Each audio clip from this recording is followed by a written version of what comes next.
Sebagai pencetus idea program ni, saya nak tuju satu soalan, dan soalan ni adalah soalan terakhir kepada Cikgu Naha. Ya. Okay, sebagai pencetus idea program 09 Student Cashless ni, saya nak minta lah Cikgu Naha untuk membuat merumus sedikit berkaitan 09 Student Cashless ni, ataupun ada harapan, ada pun tindak susul untuk program ni.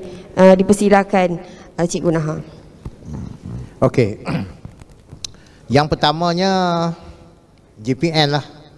JPN mengharapkan agar program ini diterima lah oleh semua sekolah-sekolah di Perlis, walaupun kita katakan bilangan B40 kita sedikit dan sebagainya, sebab pada saya program ini adalah sebahagian daripada program kalis masa hadapan ataupun future proof skills untuk para pelajar kita.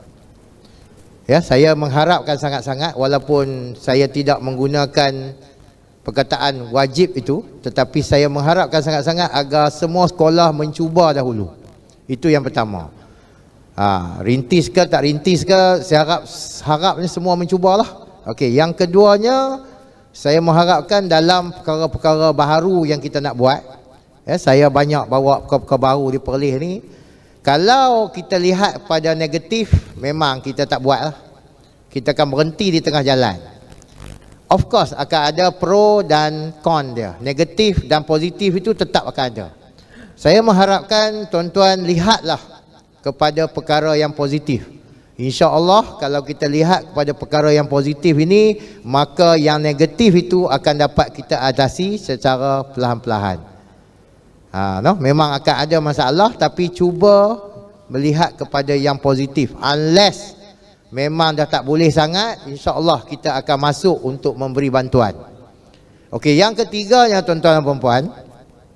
Okey, kalau kita nak buat cashless ni tuan-tuan, ya, kita boleh menggunakan beberapa strategi lah.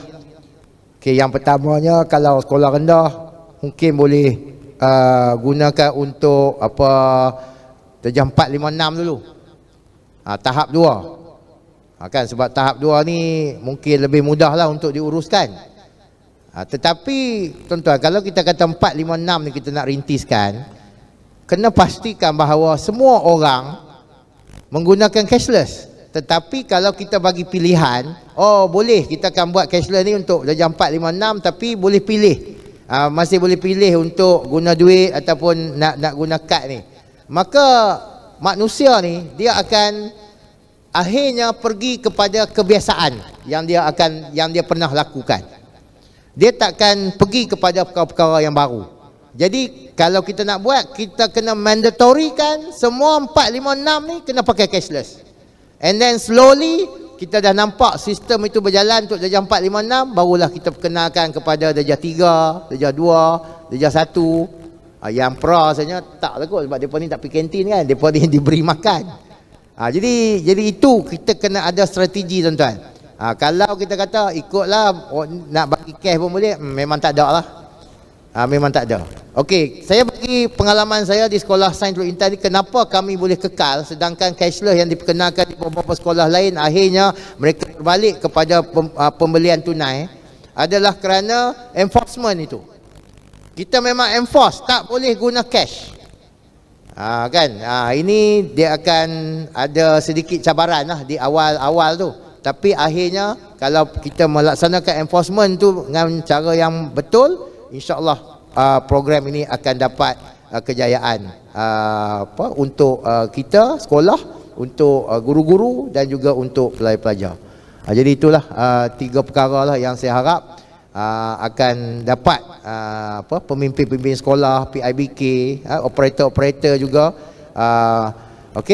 untuk kita sama-sama melihat kepada bagaimanakah kita nak memastikan program ini akan dapat sustain.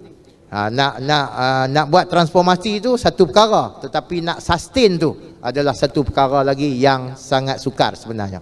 Okey, terima kasih.